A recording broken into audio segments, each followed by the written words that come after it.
Bersukacitalah, hai Yerusalem, dan berhimpunlah kamu semua yang mencintainya. Bergembiralah dengan sukacita, hai kamu yang dulu berduka cita, agar kamu bersorak-sorai dan dipuaskan dengan kelimpahan penghiburanmu. Dalam nama Bapa dan Putra dan Roh Kudus. Amin. Rahmat Tuhan kita Yesus Kristus, cinta kasih Allah dan persatuan Roh Kudus beserta kita. Saudara-saudara kekasih, menjelang kita masuki masa sengsara, Yesus menubuatkan penyalipannya sendiri dengan mengatakan sebagaimana Musa meninggikan ular di padang gurun, demikian juga putra manusia akan ditinggikan. Itu berarti dia sudah menubuatkan salibnya. Maka Yesus bukan terpaksa disalibkan, tapi dia memenuhi rencana Bapa. Kita diminta untuk ikut memikul salib, turut menyelamatkan dunia, karena Tuhan mengatakan, begitu besar kasih-Nya kepada dunia ini, sehingga Bapa mengaruniakan anaknya tunggal. Mari kita persiapkan hati kita. Kita mohon semua kita dimampukan turut serta memikul salib Yesus, mengikuti Dia dalam pelayanan-pelayanan kita. Hari ini juga kita akan mengadakan pelantikan pengurus Depas paroki kita periode 2001-2024. Kita mohon kekuatan rahmat Allah agar semua diberi kesehatan, diberi semangat, diberikan kekuatan untuk mengasihi Allah dan sesama, sehingga kita mencintai Tuhan melalui gerejanya.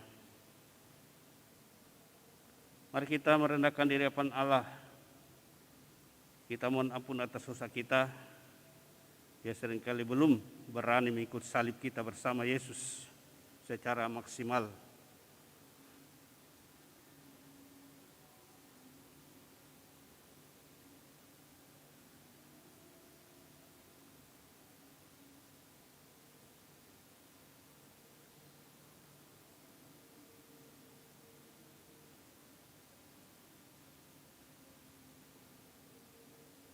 Tuhan Yesus Kristus, Engkaulah putra manusia yang harus ditinggikan di salib, agar siapa saja yang percaya kepadamu tidak binasa, melainkan memiliki hidup abadi. Tuhan, kasihanilah kami.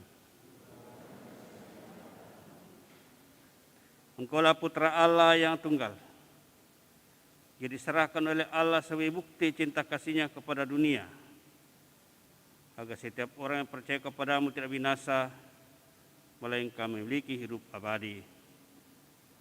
Kristus, kasihanilah kami. Engkaulah putra Allah yang diutus ke dunia, bukan untuk menghukum, melainkan untuk menyelamatkan dunia. Tuhan, kasihanilah kami. Semoga Allah yang Maha Kuasa mengasihi kita, mengampuni dosa kita dan mengantar kita ke hidup yang kekal. Marilah berdoa. Allah Bapa yang Maha Rahim, Engkau telah mengutus putra-Mu sebagai terang yang menghalau kegelapan dosa kami. Ia datang ke dunia bukan untuk menghukum, melainkan untuk menyelamatkan kami. Maka kami membukalah hati kami untuk melihat terang putra-Mu itu, sehingga kami dapat berjalan dalam jalan yang benar. Sebab Dialah Tuhan dan pengantara kami, yang bersama dengan Dia dalam persatuan Roh Kudus, hidup dan berkuasa Allah sepanjang segala masa. Mari kita mendengarkan sabda Tuhan.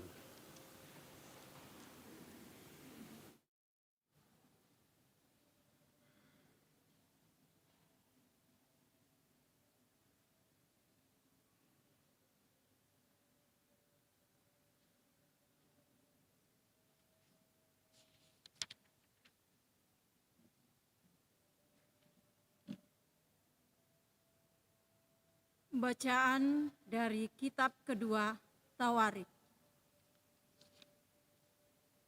Ketika Israel diperintah oleh Raja Sedekia, semua pemimpin di antara para imam dan rakyat berkali-kali berubah setia dengan mengikuti segala kekejian bangsa-bangsa lain.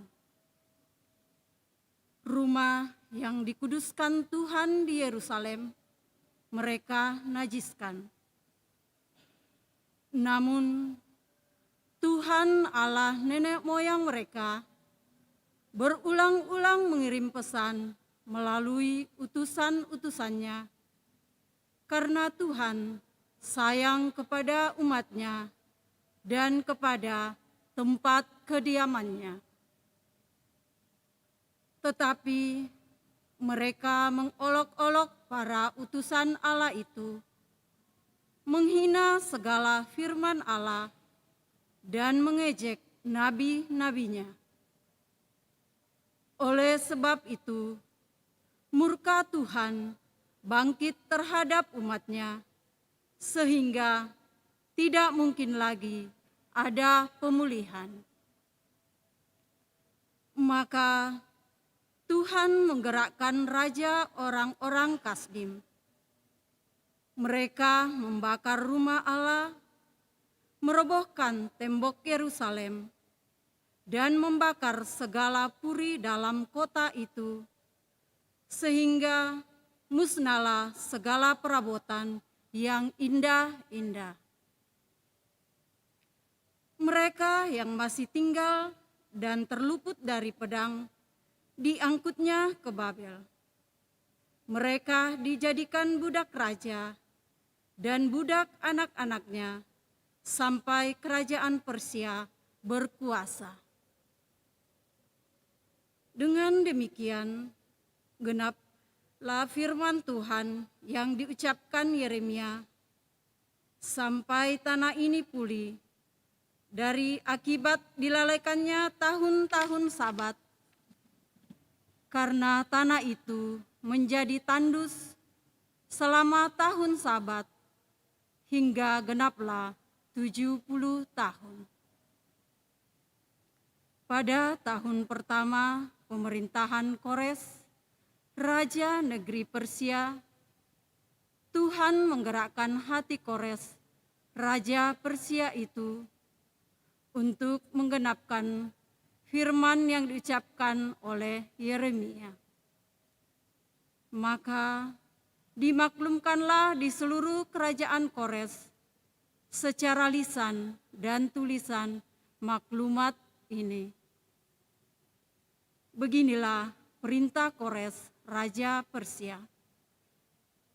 Segala kerajaan di bumi telah dikaruniakan Tuhan kepadaku.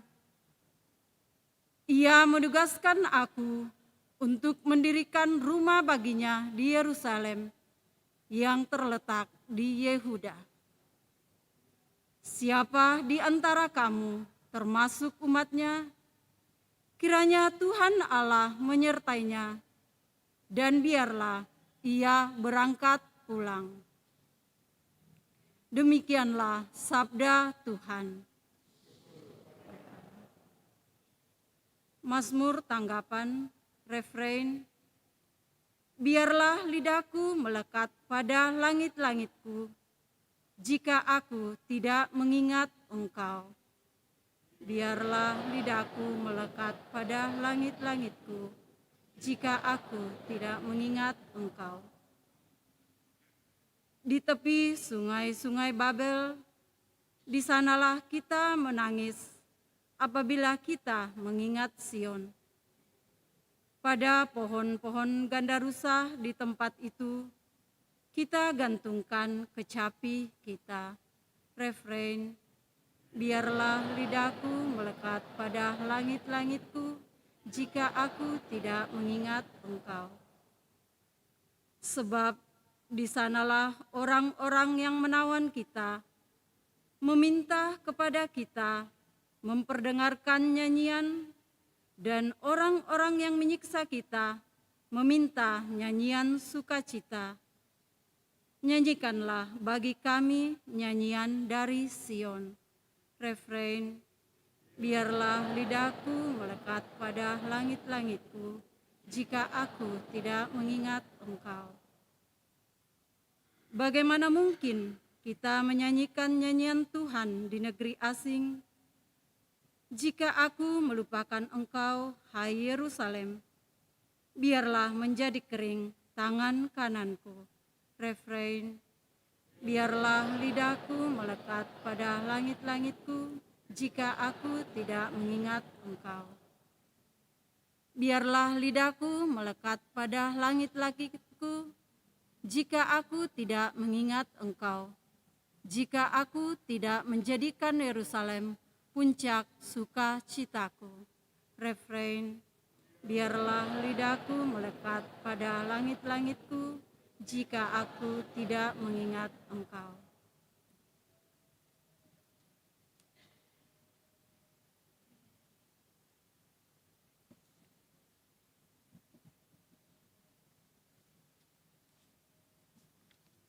Bacaan dari surat Rasul Paulus kepada jemaat di Efesus. Saudara-saudara, terdorong oleh kasih karunia-Nya yang besar, yang telah dilimpahkannya kepada kita, Allah yang kaya dengan rahmat telah menghidupkan kita bersama dengan Kristus. Sekalipun kita telah mati karena kesalahan kita, jadi kamu diselamatkan berkat kasih karunia. Di dalam Kristus Yesus itu, Allah telah membangkitkan kita juga dan memberi tempat di surga bersama dengan Dia. Dengan itu, Allah bermaksud di masa yang akan datang menyatakan kepada kita kasih karunia-Nya yang berlimpah sesuai dengan kebaikan-Nya terhadap kita dalam Kristus Yesus. Sebab berkat kasih karunia, kamu diselamatkan oleh iman. Keselamatan itu bukanlah hasil usahamu, melainkan pemberian Allah.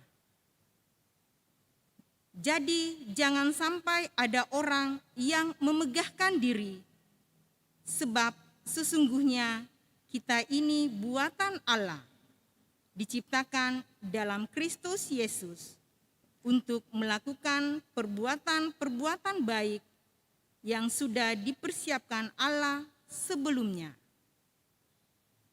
Ia mau supaya kita hidup di dalamnya. Demikianlah sabda Tuhan.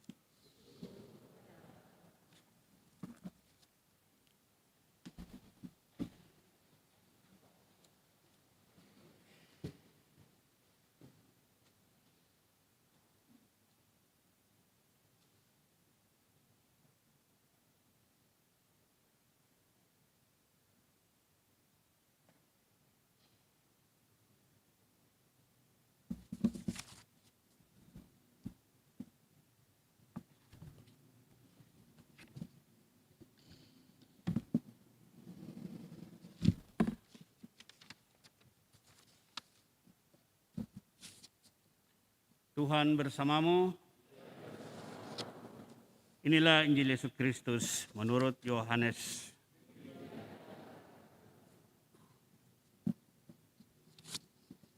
Sekali peristiwa, Yesus berkata kepada Nikodemus yang datang kepadanya pada waktu malam, "Sama seperti Musa meninggikan ular di padang gurun, demikian juga Putra Manusia harus ditinggikan, supaya setiap orang yang percaya kepadanya beroleh hidup yang kekal. Karena Allah begitu mengasihi dunia ini, sehingga Dia telah mengaruniakan Putranya yang tunggal, supaya setiap orang yang percaya kepadanya tidak binasa, melainkan beroleh hidup yang kekal." Sebab Allah mengutus putranya ke dalam dunia bukan untuk menghakimi dunia, melainkan supaya dunia diselamatkan melalui Dia. Siapa saja yang percaya kepadanya, ia tidak akan dihukum. Siapa saja tidak percaya, ia telah berada di bawah hukuman, sebab tidak percaya dalam nama Putra Tunggal Allah. Inilah hukuman itu. Cahaya telah datang ke dalam dunia, tetapi manusia lebih menyukai kegelapan daripada cahaya, sebab perbuatan-perbuatan mereka jahat. Sebab siapa saja yang berbuat jahat membenci cahaya dan tidak datang kepada cahaya itu, sebab perbuatan-perbuatannya yang jahat itu tidak tampak. Tetapi siapa saja yang melakukannya benar, ia datang kepada cahaya supaya menjadi nyata bahwa perbuatan-perbuatannya dilakukan di dalam Allah. Demikianlah Injil Tuhan.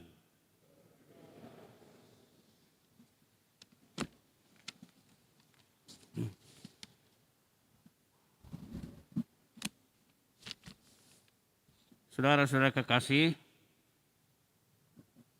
cerita mengenai kunjungan Nikodemus kepada Yesus pada waktu malam.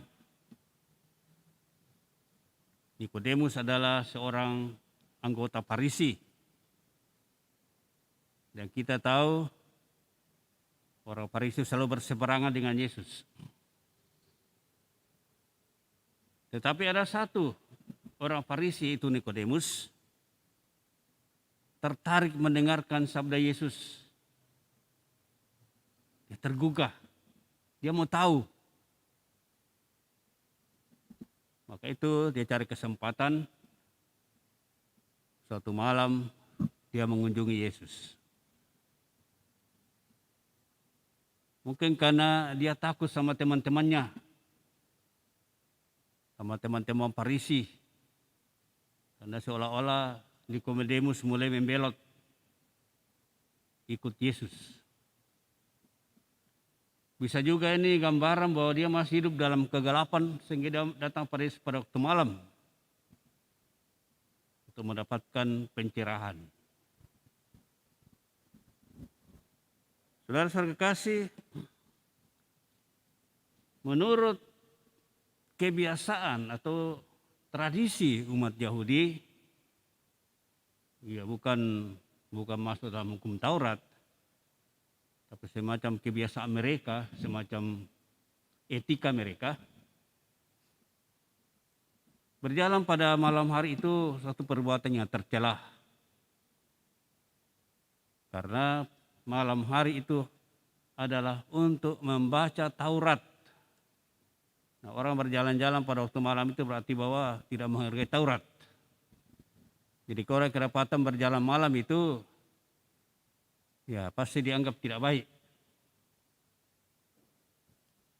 Nikodemus tidak hiraukan itu demi mendapatkan kebenaran. Dia menerobos malam, melanggar tradisi, dan bahkan tidak takut kepada teman-temannya. Tidak malu-malu meninggalkan teman-temannya memihak Yesus. Ayat-ayat sebelumnya menggambarkan beberapa hal yang disampaikan Yesus kepada Nikodemus. Yang pertama, jika seorang tidak dilahirkan kembali, ia tidak dapat masuk dalam kerajaan Allah. Menyangkut baptisan. Kalaupun itu ayat-ayat sebelumnya, tetapi karena kita dalam masa prapaskah ini mempersiapkan diri untuk membarui janji baptis kita malam Paskah, maka gereja sudah menekankan supaya kita merenungkan baptisan kita. Maka tidak apa-apa kita juga renungkan sabda Yesus mengenai soal baptisan. Baptisan itu merupakan karcis masuk surga. Kalau kita tidak dibaptis berarti belum ada karcisnya. Tetapi juga baptisan itu bukan jaminan masuk surga. Seperti mana karcis belum jaminan bahwa kita akan terbang kalau kita ambil tiket, akan naik bis kalau kita ambil tiket bis. Tergantung apakah kita memenuhi syarat-syarat dalam tiket itu. Kalau dikatakan bisnya berangkat, bis sekian, nomor sekian, berangkat jam sekian. Tujuannya kemana? Tertulis dalam tiket. Ketika kita tidak memenuhi itu, tiket ada di tangan tapi kita tidak berangkat. Juga kalau kita menaik pesawat, kita tidak patuhi.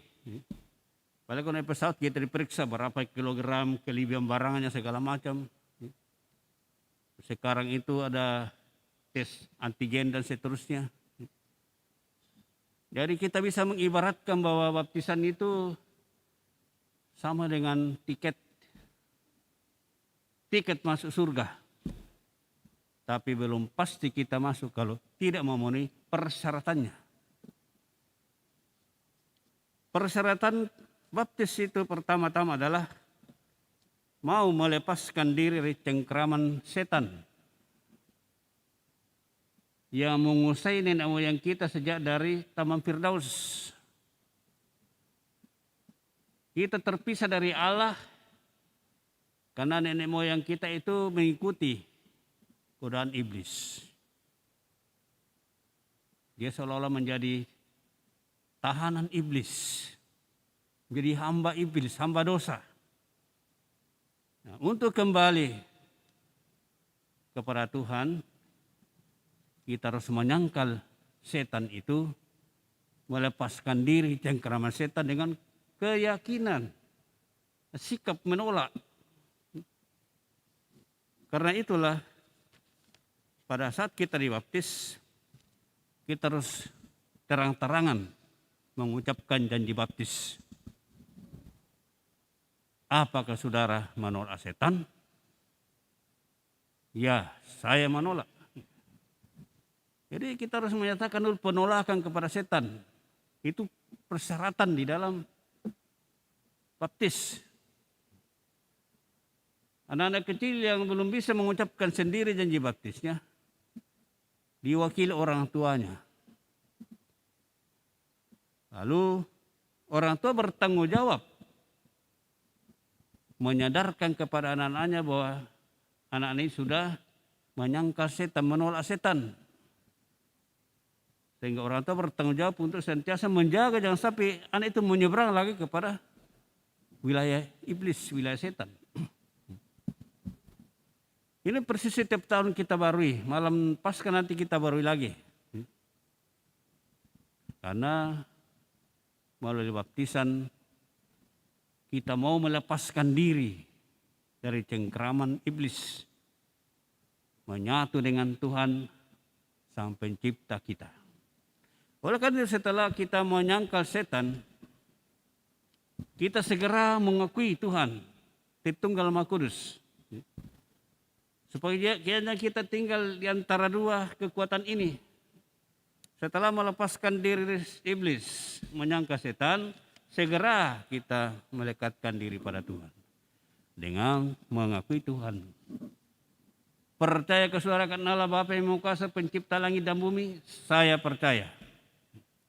Atau malah seluruh syahadat itu kita ucapkan. Atau kita diberi pertanyaan. Itu tandanya bahwa kita betul-betul sudah melepaskan diri dari setan dan kita menyatu dengan Allah. Nah, setelah kita menyatakan diri, melepaskan diri dari kuasa setan, menyatu dengan Allah, kita menjadi anak Allah. Kita bersatu dengan Tritunggal yang Maha Kudus.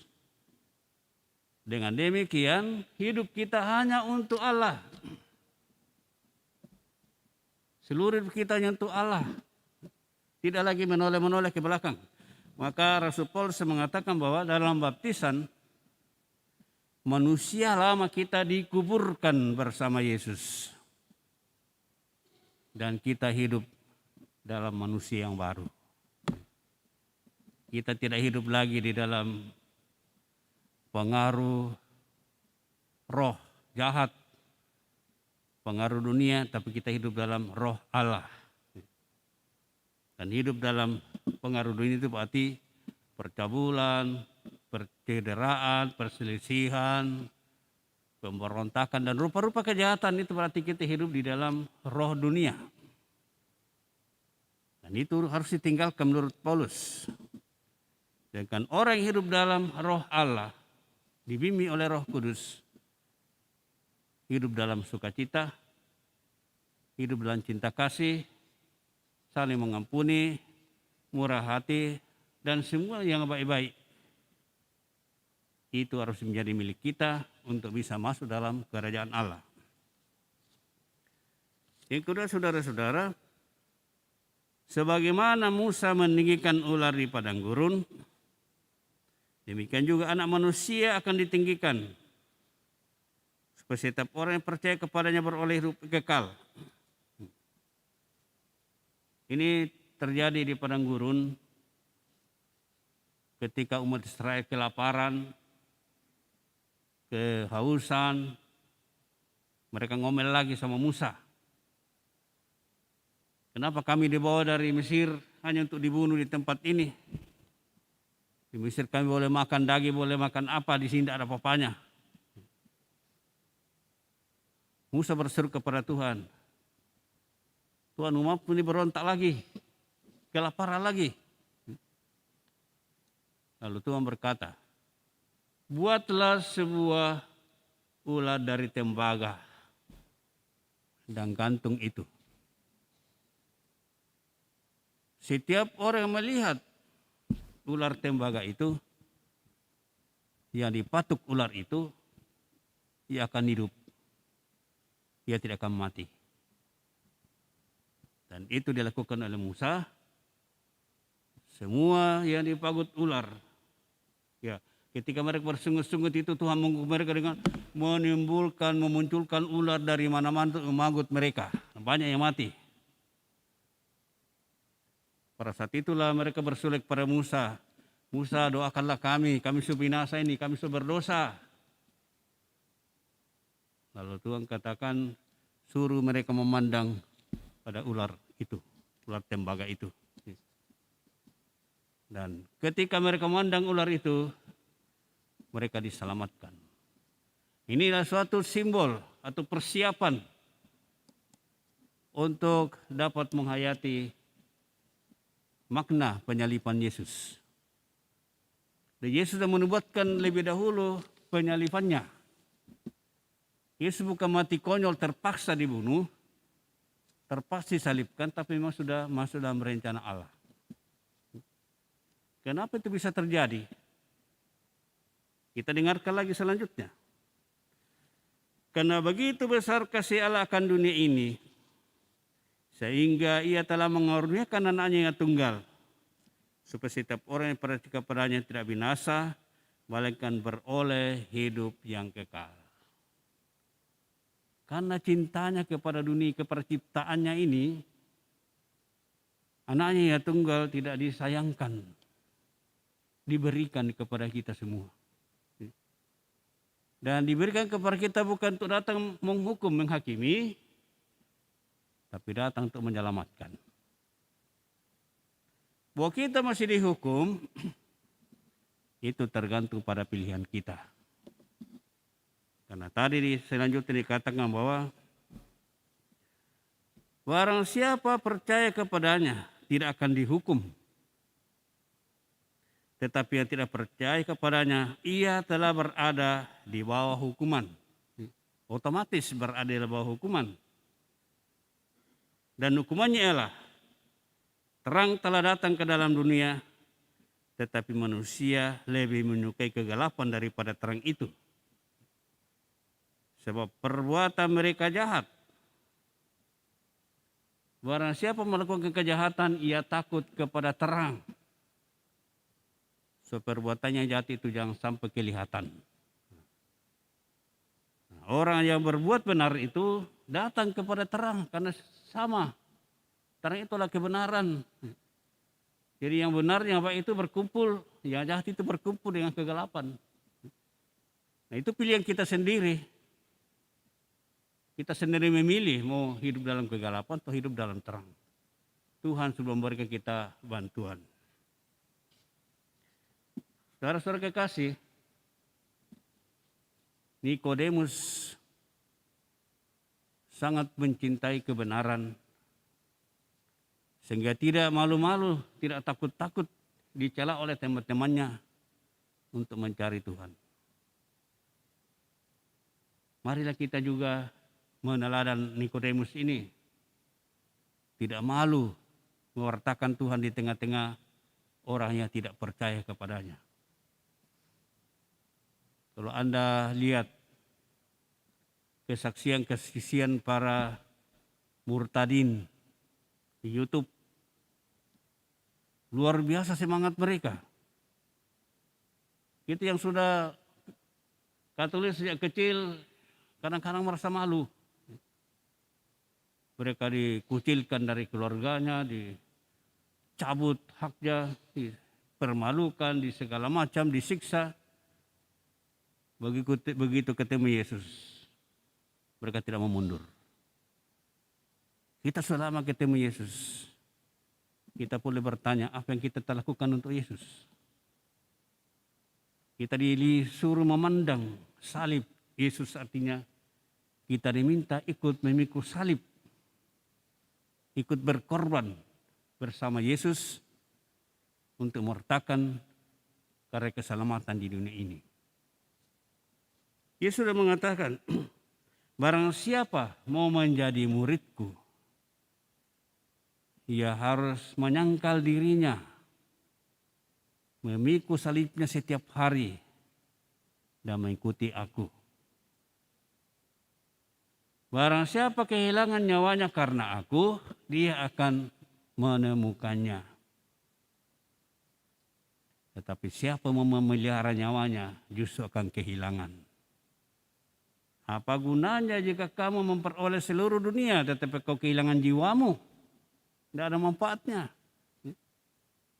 Dunia ini berguna selama kita hidup di dunia itu berapa puluh tahun. Tapi hidup di hadapan Allah kekal abadi, tidak pernah berakhir.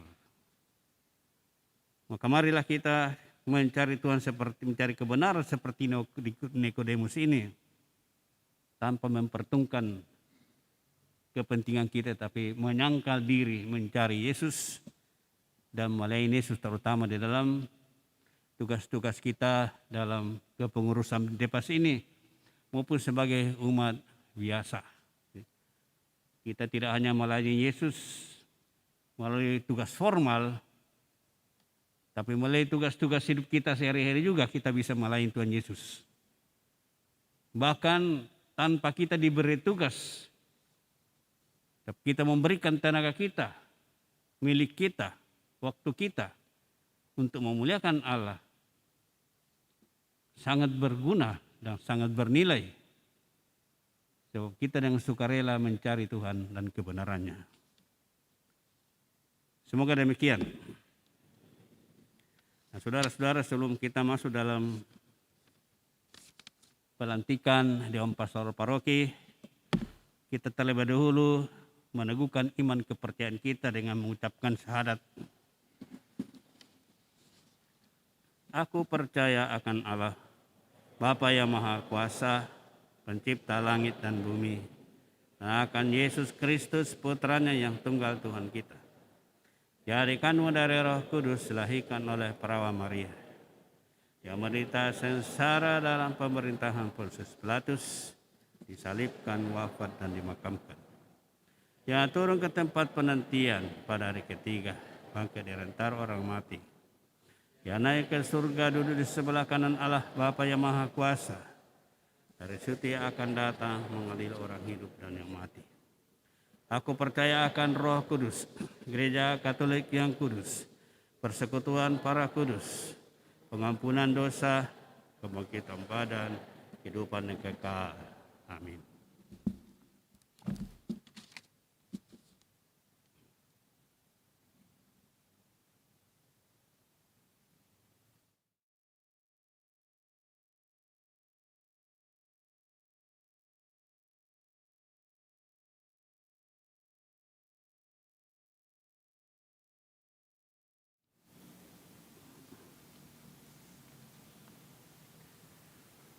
Saudara-saudara kekasih, sebelum kita masuk dalam pelantikan Dewan Pastoral Paroki, beberapa catatan yang perlu kami sampaikan untuk kita maklumi, supaya kita tidak memandang bahwa pelantikan ini abal-abal atau darurat-darurat, tidak ada pijakannya. Kita berjalan sesuai dengan aturan. Yang pertama, pedoman dasar Dewan Pastoral Paroki Keuskupan Agung Makassar pasal 22 ayat 2 mengatakan, para anggota Dewan Pastoral Paroki diangkat oleh Pastor Paroki dengan SK selama 3 tahun. Setelah terjadi penjaringan oleh Pastor Paroki dan Dewan Pastoral Paroki lama terhadap usulan-usulan dari rukun dan stasi. Nah, berhubung kita tidak bisa mengadakan penjaringan, kita duduk dulu. Tidak bisa mengadakan penjaringan karena situasi COVID masih berjalan. Karena itu tanggal 13 Maret yang lalu, Dewan Pastoral Paroki menyepakati supaya kepengurusan Dewan Pastoral Paroki yang berakhir bulan Oktober lalu, periode 2017-2020, berakhir bulan Oktober, itu diperpanjang keseluruhannya. Dan itu tidak menyalahi aturan dasar. Karena dikatakan bahwa jabatan pengurus Dewan Pastoral Paroki itu 3 tahun. Dapat dipilih kembali untuk masa jabatan paling lama 2 periode berturut-turut. Atau kadang-kadang karena alasan yang sangat mendasar, itu kebutuhan tenaga khusus yang terampil untuk pekerjaan tertentu, maka seseorang bisa diangkat maksimal untuk masa jabatan 3 kali, diangkat 3 kali. Jadi masih bisa 2 kali seluruhnya. Ya, maksudnya ini kalau pribadi-pribadi, tahun ini periode ketua ini masih 1 kali lagi, berikutnya tidak lagi. Tapi kita semua ini kan perlu 1 kali. Maka kalau diperpanjang itu masih memenuhi persyaratan ini. Yang berikut, dikatakan bahwa Dewan Pastoral Paroki disahkan oleh Pastor Paroki dalam surat keputusan menurut hukum kanonik Gereja Katolik Kanon 156. Ini berpijak pada hukum gereja universal. Lalu lanjutnya, demi memelihara niat dan maksud baik Depas untuk suatu pelayanan yang luhur dalam gereja, pengangkatan Dewan Pastoral Paroki sebaiknya dilaksanakan dalam suatu perayaan Ekaristi malam ini. Dan kalau bisa dihadiri oleh umat, dipimpin oleh fikip atau wakilnya. Ya, kita tahu fikip tidak bisa hadir, wakilnya saja Pastor Paroki. Nah, tetap juga sah. Ya, berikut kenapa kita mengadakan pelantikan orang katakan terlalu buru-buru. Tidak buru-buru, itu waktunya bulan Oktober sampai 2020 sampai Maret. Lama itu, kekosongan ada. Dan karena kita akan memasuki Pekan Suci dengan persiapan-persiapannya, kepanitiaan untuk hari-hari raya gereja sudah tidak ada, maka otomatis Dewan Pastoral Paroki memberikan tugas kepada panitia mengambil kembali tugas itu ketika panitia sudah tidak ada. Maka supaya Dewan Pastoral Paroki mempunyai kekuatan kembali, mempunyai dasar pijakan kembali untuk melaksanakan persiapan Paskah, harus segera dilantik. Itu dasar pijakan kita. Maka itu kita sudah mempersiapkan dengan SK-SK,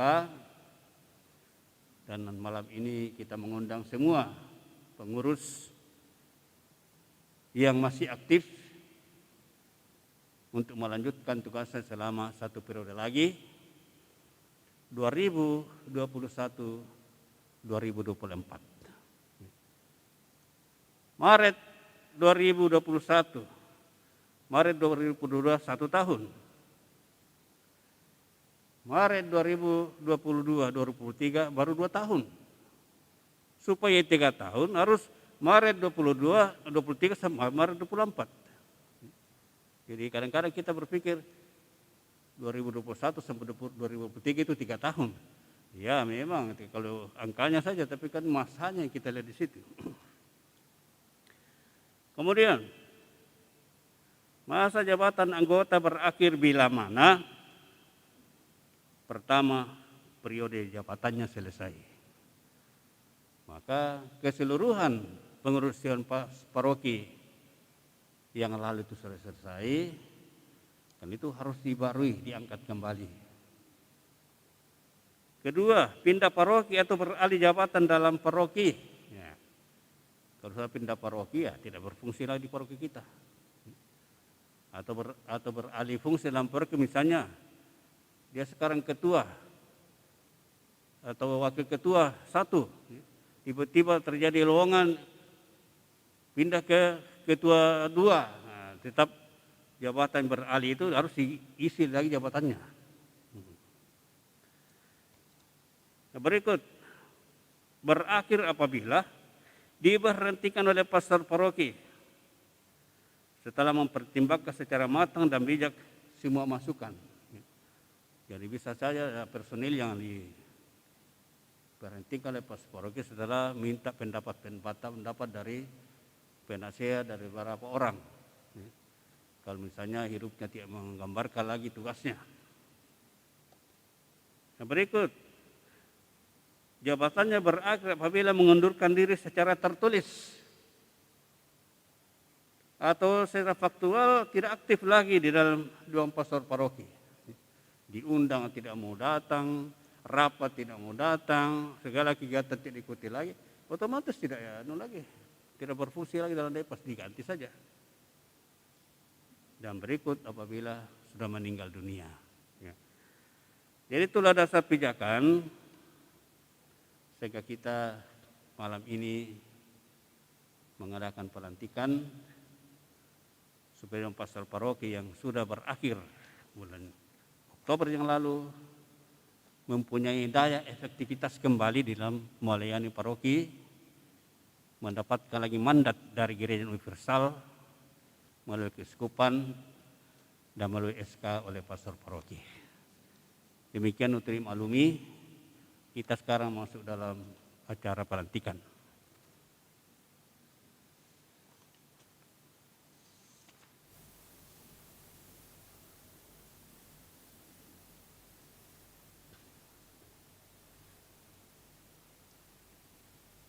Para calon pengurus Dewan Pastoral Paroki Santo Petrus Rasul Parepare periode 2021-2024, kami persilakan berdiri di tempat. Ketua 1 Bidang Pewartaan, Bapak Mercy Bakties. Ketua 2 Bidang Pembinaan, Bapak Remundus Ebe. Ketua 3 Bidang Sosial, Bapak Martinus Jimung. Sekretaris 1, Bapak Antonius Primus. Sekretaris 2, Bapak Alosius Sandri. Sekretaris Pastor Paroki, Bapak Mercy Bakties. Bendahara 1, Bapak Iwan Egonius. Bendahara 2, Bapak Noldi Rengkuan. Seksi-seksi Depas Paroki, bidang pewartaan meliputi seksi kerasulan kitab suci, pewartaan dan katekese. Ketua Bapak Clemens Colin. Anggota Bapak Albert Randan, Bapak Maximus L. Kaitimu, Bapak Ferdinandus Cornarius Hendi, Ibu Martina Kurniati, Ibu Cornelia Tapi.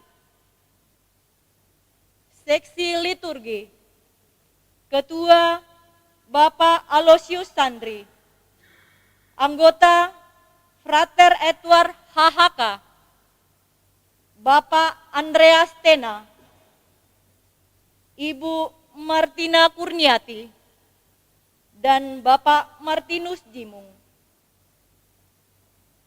Seksi musik liturgi dan kor paroki, Ketua Bapak Petrus Kanel, anggota Frater Edward HHK,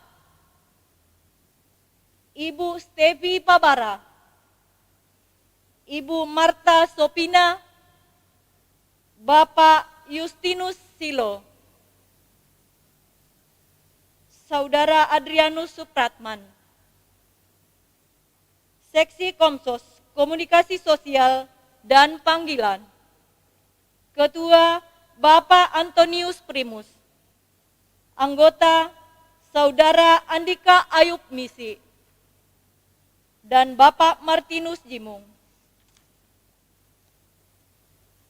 Bidang pembinaan meliputi 1 seksi kerawam bina keluarga, Ketua Pasutri Hendrik Sampai Angin, anggota Pasutri Yohanes Misi,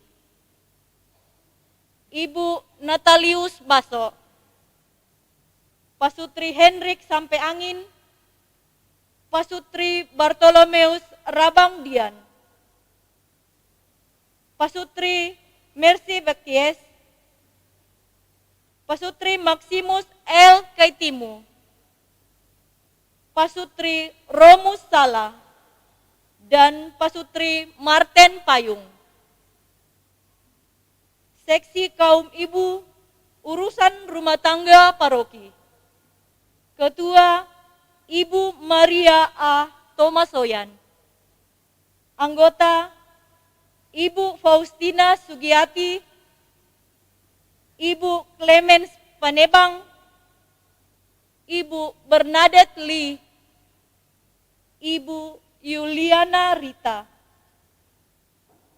Ibu Rosalina Roge, Ibu Lucia Luin, Ibu Marta Paseno, Ibu Yuliana Kusniadi, Ibu Damaris Tandi, Ibu Benedikta Mince Tapang, dan Ibu Ruth Paliling. Seksi pendidikan, Ketua Suster Emiliana Rahankei BKK, anggota Ibu Yeni Jenny Randa, Bapak Maximus L. Kaitimu, Bapak Clemens Colin, Ibu Paulina Salama, dan Ibu Antonia Pemba. Seksi kepemudaan, Ketua Bapak Yahya Yuda Askari, anggota Frater Tony HHK, Saudara Marcelus Setiawan Korida, Bapak Antonius Primus, Bapak Aris Taupan, dan Bapak Sebastian Firman Wake. Seksi Bina Sekami, Ketua Bapak Sebastian Firman Wake, anggota Bapak Octavianus Boni Banga Langi, Saudari Novensi, Saudari Regina Sumaredi, Saudari Estepi Patila, dan Saudara Nober Kadola, Saudara Stepanus Rocky Payuk, Ibu Cornelia Tapi, dan Saudara Melinda. Seksi PPA, Ketua Suster Joanna Rewanwarin CJD, anggota Saudari Dea Patricia, Saudara Christopher Kosasi, dan Saudari Feby Damaikinan. Bidang sosial meliputi Seksi Pastoral Care Kerasulan Awam, Ketua Bapak Andreas Tena, anggota Suster Orpa BKK, Ibu Naomi Sampeangin, Ibu Helena Bongi, Ibu Yuliana Kakpan, Ibu Faustina Sugiyati, Ibu Marta Iskandar, dan Bapak Antonius Boli Apelabi. Seksi Pelayanan Sosial dan Ekonomi dan APP, Ketua Bapak Yohanes Salu TA, anggota Ibu Desi Taha, Bapak Petrus Taliabo, Ibu Diana Kadang, Ibu Merawati Astaman, Ibu Mariana Natalius, Ibu Francisca Dosa, Bapak Herman Jehaman, Ibu Damaris Sulastri Randa, dan Ibu Margareta Ratna Sari. Seksi Humas, Hubungan Antar Agama dan Kepercayaan, Pemerintah dan Keadilan serta Perdamaian, Ketua Bapak Maximus L. Keitimu, anggota Bapak Albert Randan, Bapak Noldi Rengkuan, Bapak Bartolomeus Rabangdian, Bapak Hendrik Sampeangin, Ibu Hermina Sombo, Ibu Marta Iskandar, Bapak Rudi Mandaka, Bapak Petrus Kabanel, dan Bapak Andi Taha. Bidang sarana dan prasarana meliputi Seksi Sarana Prasarana Pastoral, Ketua Bapak Yohanes Misi, anggota Bapak Andreas Astaman, Bapak Hendra Jo, Bapak Martin Payung, Bapak Yosep Ruruk, Bapak Yosep Tober Randan, dan Bapak Agustinus Dedi.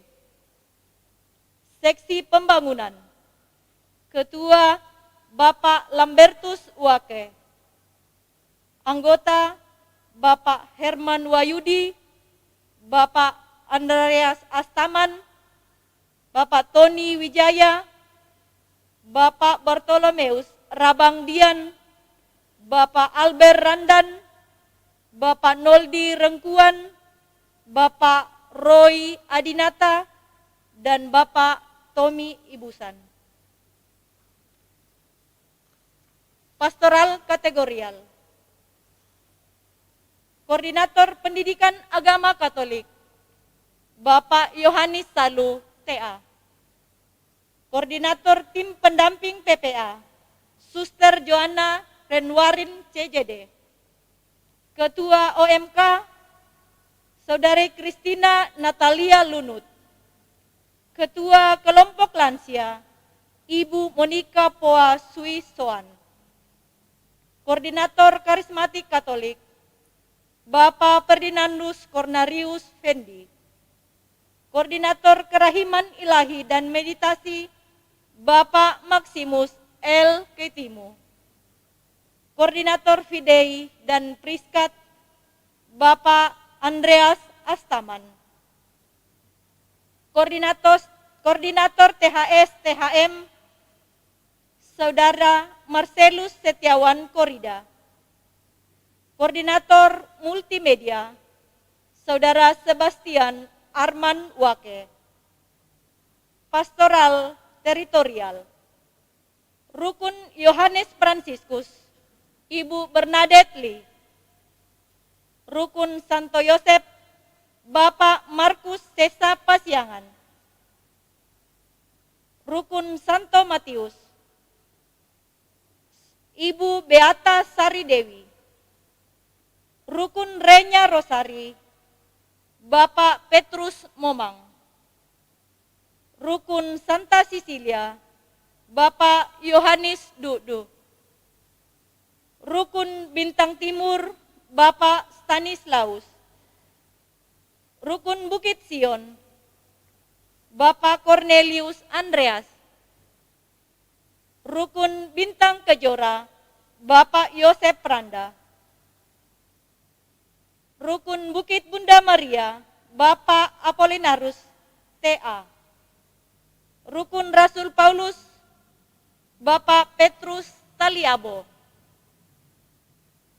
Rukun Yesus Maria Yosep, Ibu Damaris Sulastri Randa. Rukun Santa Margareta, Ibu Margareta Ratnasari. Rukun Immanuel, Bapak Pius Rupang Bunga. Ketua Stasi Pindrang, Bapak Yosep Pao. Ketua Stasi Baru, Bapak Titus Marasin. Dan Ketua Stasi Enrekang, Bapak Thomas Domeng.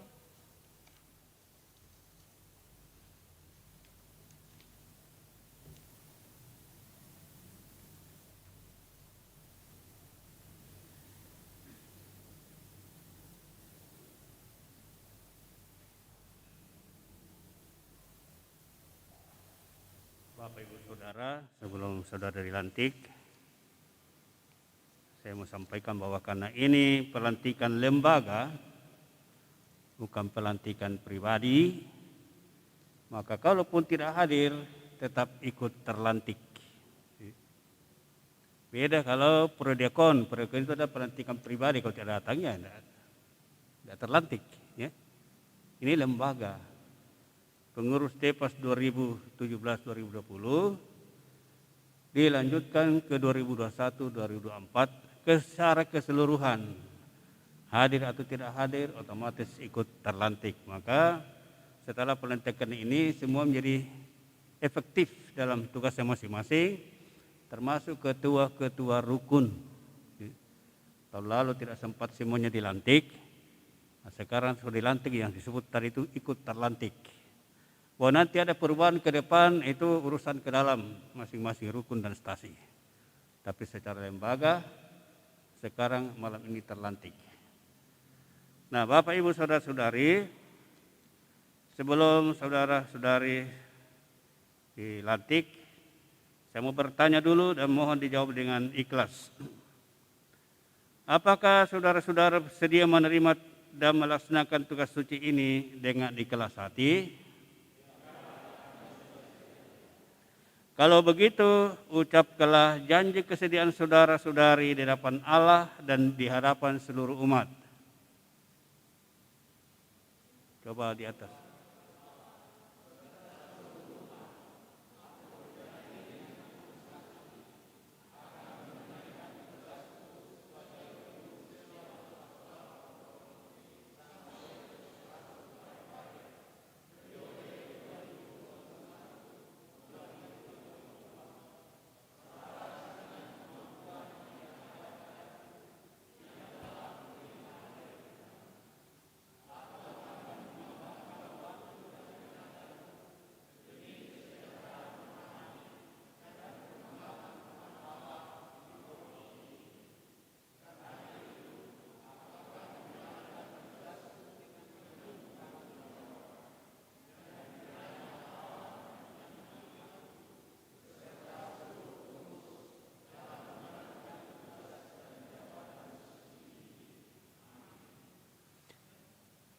Para umat sekalian, telah kita dengar kesediaan dan ikrar para calon ini menanggapi tugas yang hari ini dipercayakan gereja kepada mereka.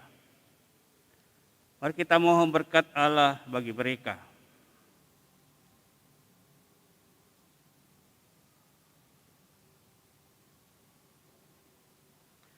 Ya Allah yang mengetahui pikiran dan hati manusia, pada hari ini Engkau memilih saudara-saudari kami ini menjadi pelayan umat-Mu dalam kepengurusan Dewan Pastoral Paroki Santo Petrus Rasul Parepare periode 2021-2024. Sudilah Engkau memberkati dan menolong mereka, sebab dengan rendah hati mereka merelakan diri untuk tugas pelayanan suci ini.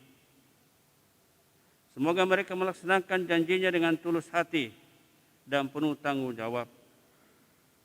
Buatlah mereka memanfaatkan pengetahuan dan keahliannya untuk menunaikan tugas sebagai pengurus Dewan Pastoral Paroki dengan cinta kasih dan semangat pengabdian, seperti Kristus yang datang bukan untuk dilayani, melainkan untuk melayani.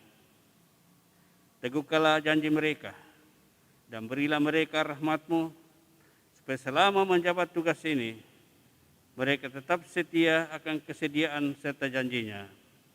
Demi Kristus Tuhan dan pengantara kami.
Dengan demikian selesailah seluruh rangkaian upacara pelantikan Dewan Pastoral Paroki.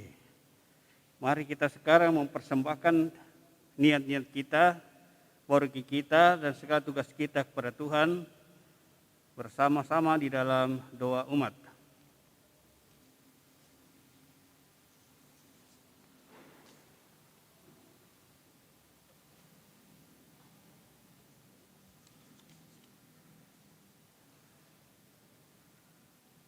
Kristus bersabda, karena begitu besar kasih Allah akan dunia ini, sehingga Ia telah mengaruniakan anaknya yang tunggal, supaya setiap orang yang percaya kepadanya tidak binasa, melainkan beroleh hidup yang kekal. Berkat belas kasih-Nya yang tak terbatas, yang mendengarkan doa-doa kita, maka marilah kita berdoa kepada Allah Bapa kita. Bagi pimpinan gereja, ya Bapa, jiwailah kiranya para pemimpin gereja dengan roh-Mu, agar kegembiraan dan harapan umat manusia tetap memancar dari mereka. Semoga kesaksian hidup mereka akan Injil-Mu, menuntun kami untuk senantiasa hidup seturut sabda-Mu. Kami mohon, Kabulkanlah doa kami ya Tuhan. bagi pimpinan masyarakat. Ya Bapa, terangilah para pemimpin masyarakat kami agar melihat salib sebagai tanda semangat pengorbanan bagi sesama. Semoga kekuasaan yang mereka miliki bukanlah kekuasaan untuk kepentingan diri sendiri, melainkan demi pelayanan dan keselamatan semua orang. Kami mohon, Kabulkanlah doa kami ya Tuhan.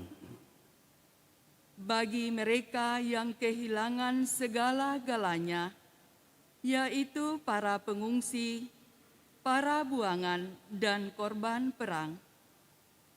Ya Bapa, kasihanilah dan hiburlah mereka yang terpaksa mengungsi dan dibuang dari tengah masyarakatnya.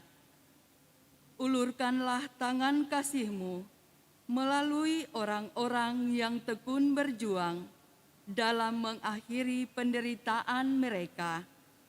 Kami mohon, Kabulkanlah doa kami ya Tuhan.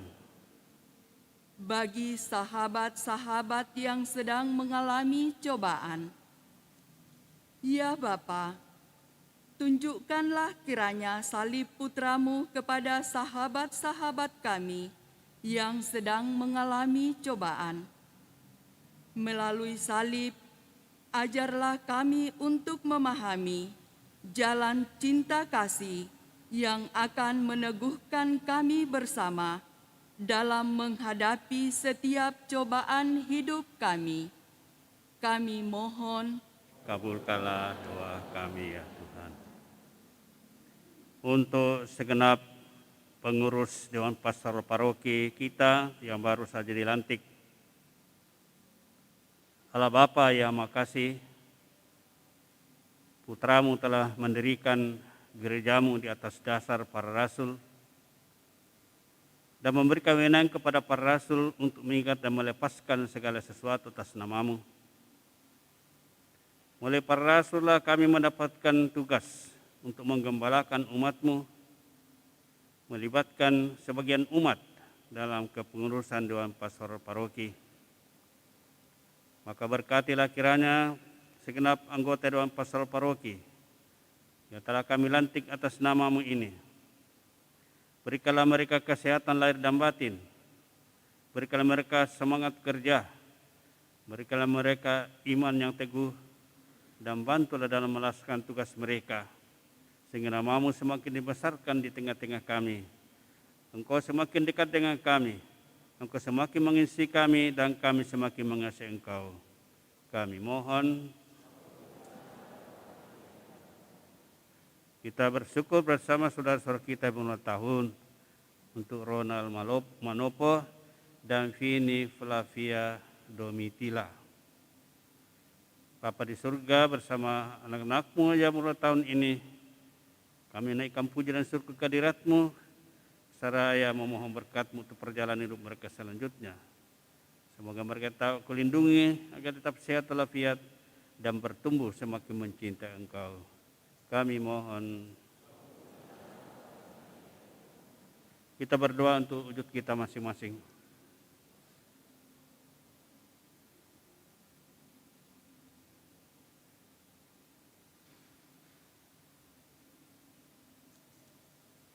Kami mohon, kabulkanlah doa kami ya Tuhan. Allah Bapa kami, Engkau mengutus Putra-Mu ke dunia, bukan untuk menghukum, melainkan untuk menyelamatkannya. Dampingilah kami dalam suka duka, dan jadilah penyelamat kami, melalui Yesus Kristus Putra-Mu Tuhan kami. Kita lanjutkan dengan persembahan.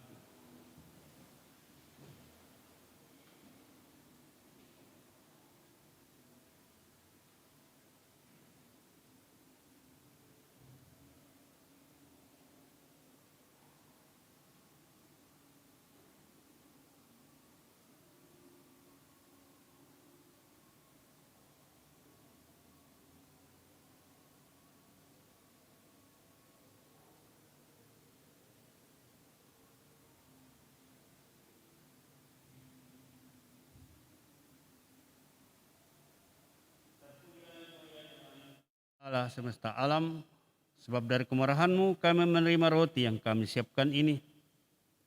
Inilah dari bumi dan usaha manusia, yang bagi kami akan menjadi roti kehidupan. Pujilah Allah selama-lamanya.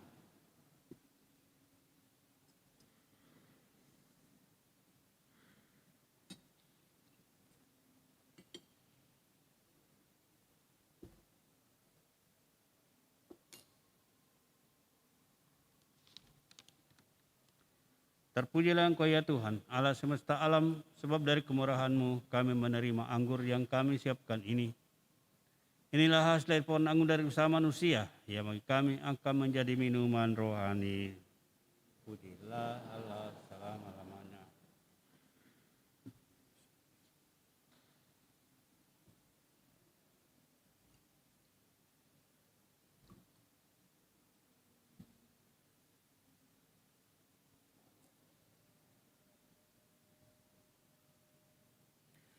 Berdoalah saudara-saudari, sebab persembahanku dan persembahanmu berkenan kepada Allah Bapa yang Maha Kuasa. Semoga persembahan ini diterima demi kemuliaan Tuhan dan keselamatan kita, serta seluruh umat Allah yang kudus. Ya Allah, terimalah persembahan yang kami ajukan kepadamu ini. Kami mohon persatukanlah persembahan kami ini dengan kurban Kristus Putramu, sehingga menjadi sarana perdamaian bagi kami. Sebab Dialah Tuhan dan pengantara kami, hidup dan berkuasa bersama Dikau dalam persekutuan Roh Kudus, Allah sepanjang segala masa.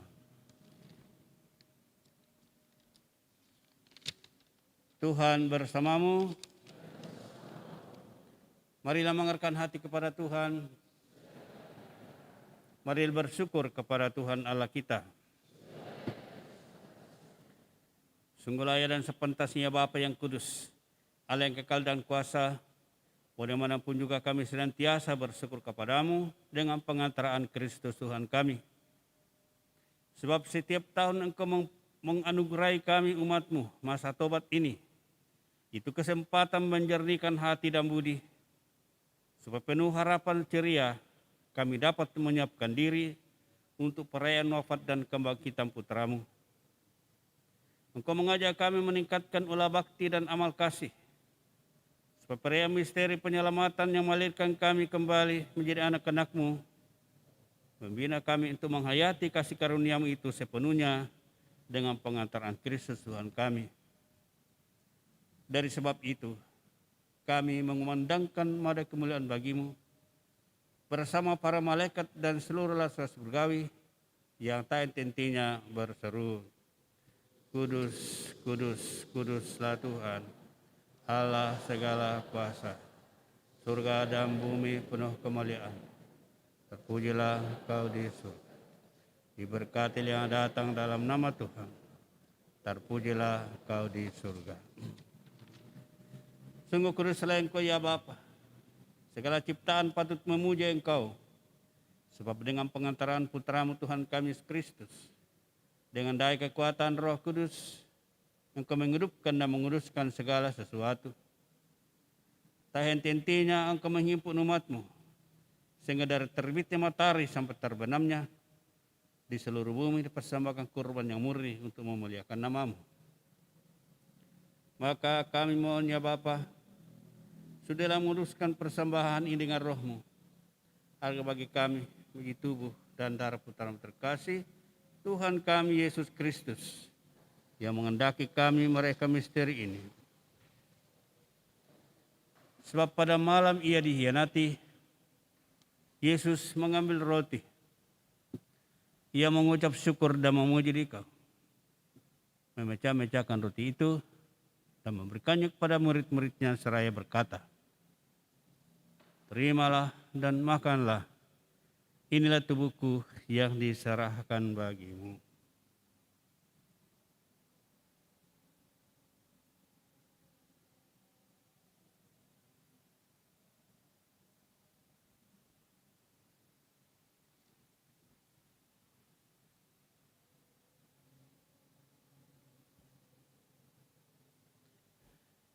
Demikian pula sesudah perjamuan, Yesus mengambil piala. Sekali lagi ia mengucap syukur dan memuji Dikau. Lalu memberikan piala itu kepada murid-muridnya seraya berkata, "Terimalah dan minumlah. Inilah piala darahku, darah perjanjian baru dan kekal, yang ditumpahkan bagimu dan bagi semua orang demi pengampunan dosa. Lakukanlah ini untuk mengenangkan daku."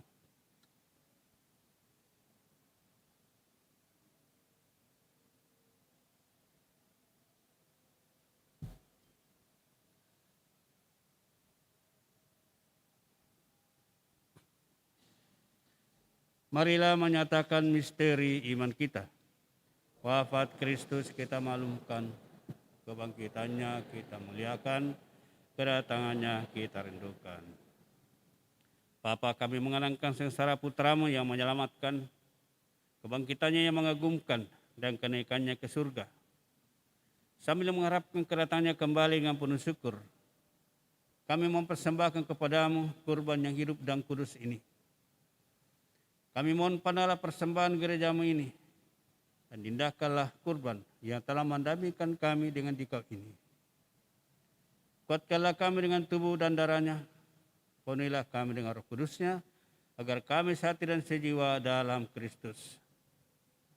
Semoga kami disempurnakan olehnya menjadi suatu persembahan abadi bagimu, agar kami pantas semua risi kebaikan surgawi bersama para pilihanmu, terutama bersama Santa Para Maria, Bunda Allah, para rasul yang kudus dan para martirmu yang jaya, dan bersama seorang kudus yang selalu mendampingi dan menolong kami. Ya Bapa, semua berkat kurban yang mendamaikan ini, damai sejahtera dan keselamatan semakin dirasakan di seluruh dunia. Kuatkanlah iman dan cinta kasih gerejamu yang kini masih bersiarah di bumi ini, bersama hamba-Mu Paus kami Fransiskus, Uskup kami Yohanes, serta semua uskup, para imam, diakon, serta semua pelayan umat, dan seluruh umat kesayangan-Mu. Dengarkanlah doa-doa umat-Mu yang Kuperkenankan berhimpun di sini. Demi kerahiman dan kasih setia-Mu ya Bapa, persatukanlah semua anak-Mu dimanapun mereka berada.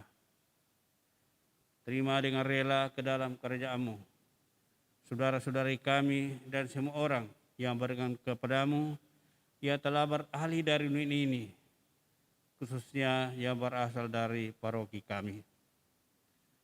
Kami berharap agar bersama mereka kami menikmati kemuliaan-Mu selama-lamanya dengan pengantaran Kristus Tuhan kami. Sebab melalui Dialah Engkau melimpahkan segala baik kepada dunia. Dengan pengantaran Kristus bersama Dia dan dalam Dia, bagimu Allah Bapa yang Maha Kuasa, dalam persekutuan dengan Roh Kudus, segala hormat dan kemuliaan sepanjang segala masa. Atas petunjuk penyelamat kita dan menurut ajaran ilahi, maka beranilah kita berdoa. Bapa kami yang ada di surga, dimuliakanlah nama-Mu, datanglah kerajaan-Mu, jadilah kehendak-Mu di atas bumi seperti di dalam surga. Berilah kami rezeki pada hari ini, dan ampunilah kesalahan kami, seperti kami pun mengampuni yang bersalah kepada kami. Dan janganlah masukkan kami ke dalam pencobaan, tetapi bebaskanlah kami dari yang jahat. Ya Bapa, bebaskanlah kami dari segala yang jahat, dan berilah kami damai-Mu.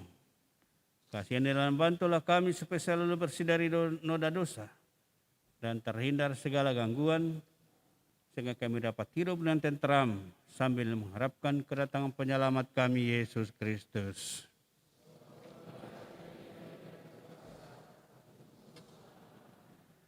Tuhan Yesus Kristus, Kau bersabda kepada para rasul, damai Ku tinggalkan bagimu, damai Ku berikan kepadamu. Jangan memperhitungkan dosa kami, sepertikanlah iman gerejamu, dan restuilah kami supaya bersatu dengan rukun sesuai dengan kehendak-Mu.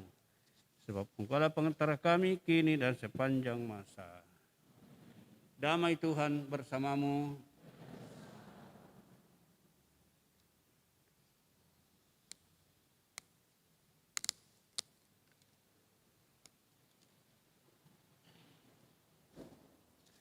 Anak domba Allah yang menghapus dosa dunia, kasihanilah kami. Anak domba Allah yang menghapus dosa dunia, kasihanilah kami. Anak domba Allah yang menghapus dosa dunia, berilah kami damai.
Saudara-saudara terkasih, lihatlah, inilah anak domba Allah yang menghapus dosa dunia.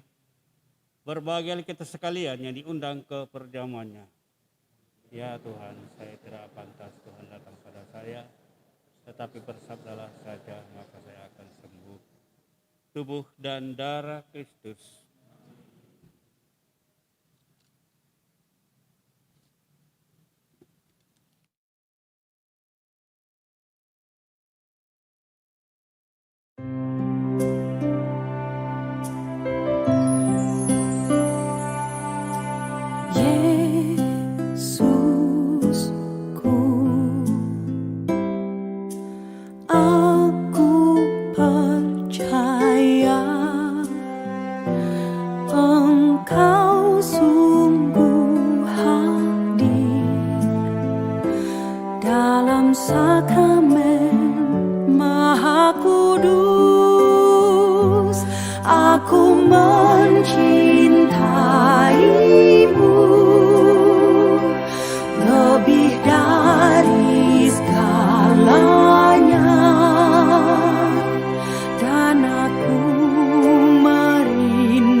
Engkau sungguh hadir.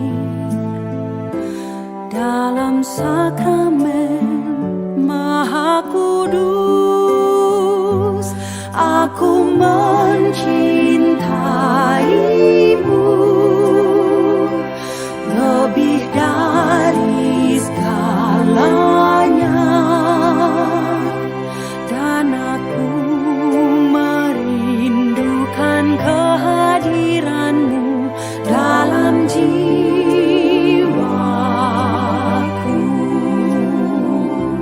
karena sekarang aku tak dapat menyambutmu dalam sakramen Ekaristi. Datanglah sekurang-kurangnya secara rohani ke dalam hatiku.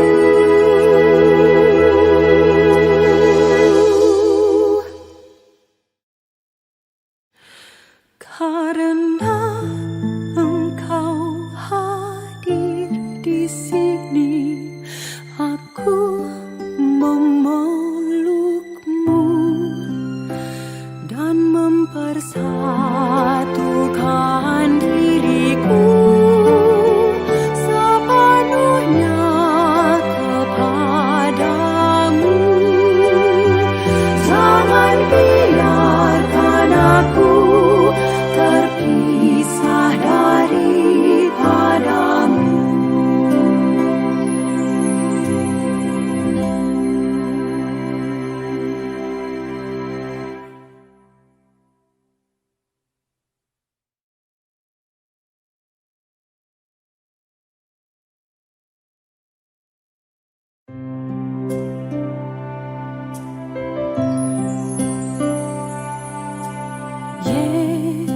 Yesusku, aku percaya Engkau sungguh hadir dalam sakramen Maha Kudus. Aku mencintaimu lebih dari segalanya, dan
Yerusalem dibangun sebagai kota yang rapat tersusun. Ke sana bersiarah suku-suku, yakni suku-suku Tuhan, untuk memuji nama-Mu, ya Tuhan. Marilah berdoa. Ya Allah, kami bersyukur atas anugerah keselamatan yang kami terima ini. Bukan karena jasa dan usaha kami, tetapi karena kemurahan hati-Mu melulu. Kami mohon semoga keyakinan iman ini selalu menopang hidup kami, sehingga kami mempunyai pengharapan yang kuat akan keselamatan abadi yang Kau janjikan. Dengan pengantaran Yesus Kristus Putra Tuhan kami, hidup dan berkuasa bersama Dia dalam persekutuan Roh Kudus, Allah sepanjang segala masa. Kita mendengarkan pengumuman.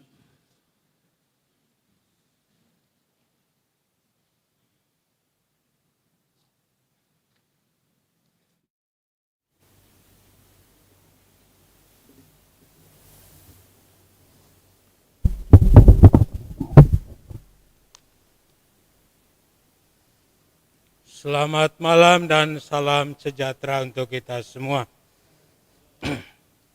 Warta Proki tanggal 13 dan 14 Maret 2021. Perayaan Ekaristi minggu depan, hari Minggu Prapaskah yang keempat. Perayaan Ekaristi hari Sabtu tanggal 20 Maret 2021, Misa jam 18.15. Petugas, Lektor 1, Ibu Levita Pasasung. Lektor 2, Ibu Nova Arsita. Doa umat, Saudari Yusmeri Ari. PPK, Bapak Clemens Colin, Bapak Andreas Tena, Bapak Mercy Bakyes, Bapak Raimundus EB, dan Frater Edo HHK. Perayaan Ekaristi hari Minggu tanggal 21 Maret 2021, Misa jam 7.30. Petugas, Lektor 1, Ibu Damaris Tandi, Lektor 2, Ibu Lucia Pakem, dan doa umat, Ibu Rosita Masora. PPK, Bapak Ferdi Kafendi, Bapak Yohanes Misi, Bapak Alosius Sandri, Bapak Noldi Rengguan, dan Bapak Martinus Jimung. Ibadat Jalan Salib hari Jumat tanggal 19 Maret 2021 jam 17.00 di Gereja Pusat. P1 Bapak Yohanes Misi, P2 Bapak Martinus Jimung.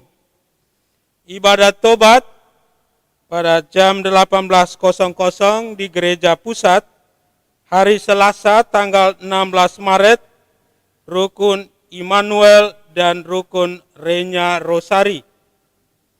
Hari Kamis tanggal 18 Maret, Rukun Bukit Bunda Maria dan Rukun Margareta.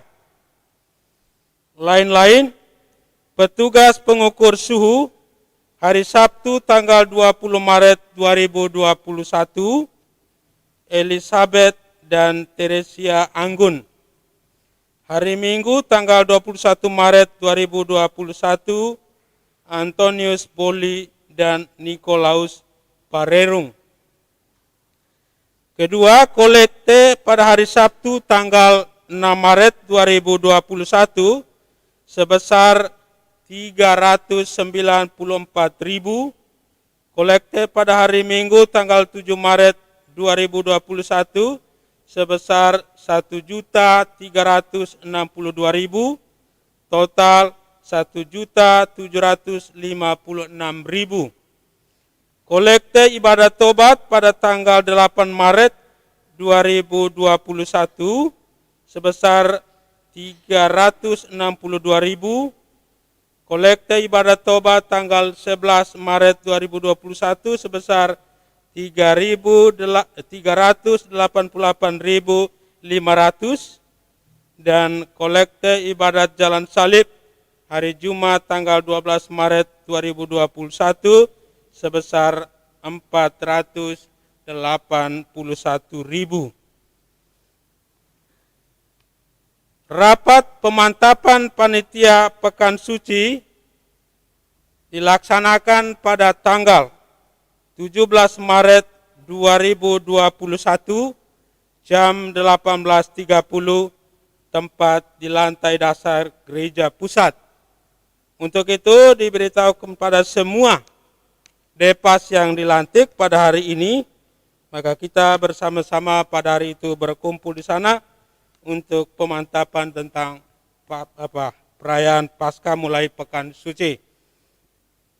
Yang terakhir, kami mengucapkan limpah terima kasih kepada Bapak Pastor Proki yang telah memimpin perayaan Ekaristi Kudus, pelantikan pengurus ini Proki kita atau Depas kita pada malam hari ini. Sekali lagi kami mengucapkan limpah terima kasih. Yang terakhir, kami menyampaikan profisiat untuk pengurus Depas periode 2021-2024. Selamat melayani Tuhan dan umat di Proki kita. Tuhan Yesus memberkati. Demikian warta Proki pada malam hari ini. Atas perhatian kita semua diucapkan limpah terima kasih.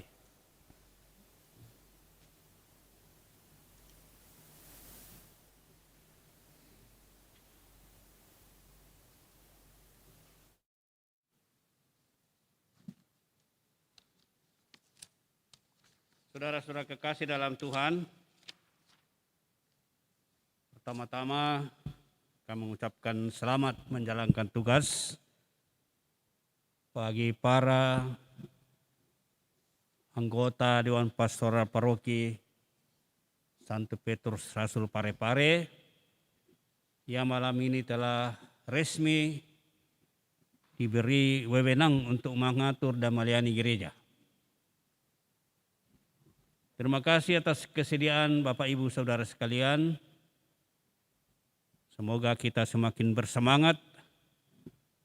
Kita persembahkan hidup kita yang tersisa. Banyak orang masih mau mengabdi Tuhan tapi sudah dibawa COVID.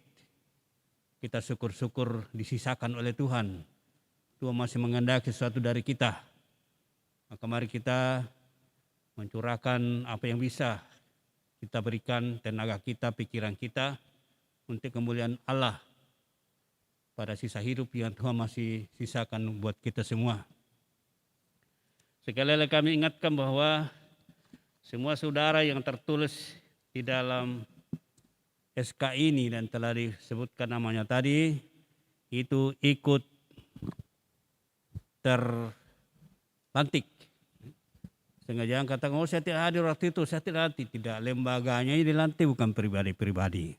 Nah, supaya masing-masing anggota koordinator seksi mengetahui siapa anggotanya, maka kami sudah mempersiapkan di belakang itu ada tembusan dari SK ini. Mohon nanti masing-masing ketua seksi mengambilnya supaya dapat mengetahui siapa-siapa anggotanya. Mungkin sewaktu-waktu perlu berkumpul bersama-sama untuk membicarakan bidangnya. Itulah sebabnya perlu mengetahui anggota-anggotanya.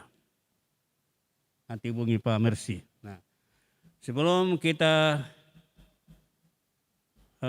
lanjutkan dengan penandatanganan saksi-saksi dari pelantikan ini, saya tidak lupa juga mengucapkan terima kasih pada tim live streaming yang sungguh berusaha mempersiapkan seluruh acara ini dengan sangat bagus. Betapa bahagianya kita melihat gereja kita ini full kembali kalaupun tetap pakai jarak. Sangat menggembirakan. Karena setiap saat biasanya balkon kosong. Mudah-mudahan kita yang bisa ke gereja, itu pergi ke gereja.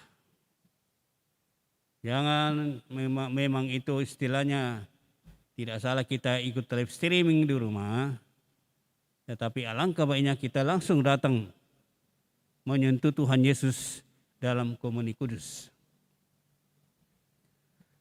Selanjutnya untuk rukun-rukun yang sudah mengikuti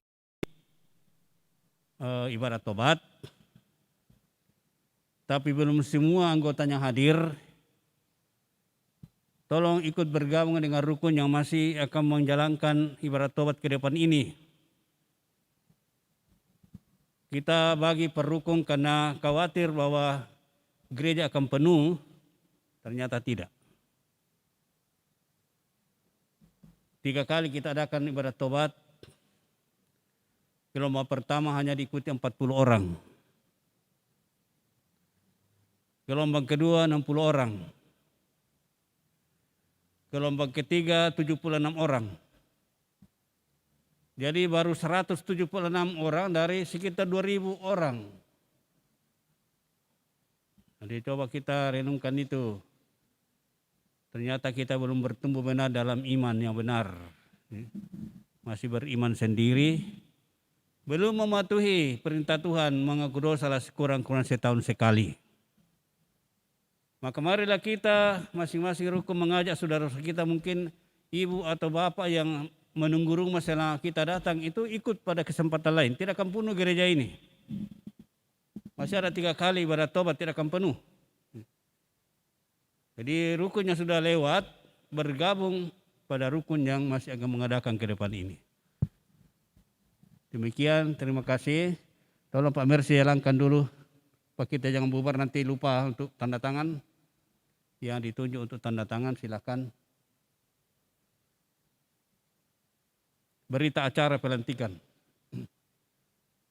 Gampang saya itu, saya tidak lari. Kalau yang lengkap susah dihubung di rumahnya. Saya terakhir saja. Datangi saja. Tanda tangan di tempat.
Mari kita akhiri perayaan kita dan dengan memohon berkat Tuhan.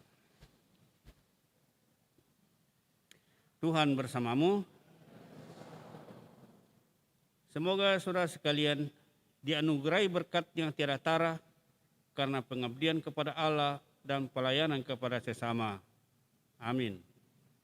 Semoga saudara memperoleh kebahagiaan abadi berkat kematian Kristus yang mengantar saudara memasuki hidup yang kekal. Amin. Semoga dengan ikut merendahkan diri bersama Kristus, ikut memikul salibnya, saudara pun ikut bangkit bersama Dia. Amin.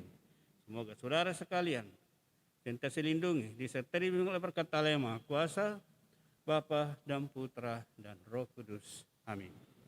Saudara-saudari, pernikahan kita telah selesai. Mari kita pergi memandang salib serta memikulnya bersama Kristus.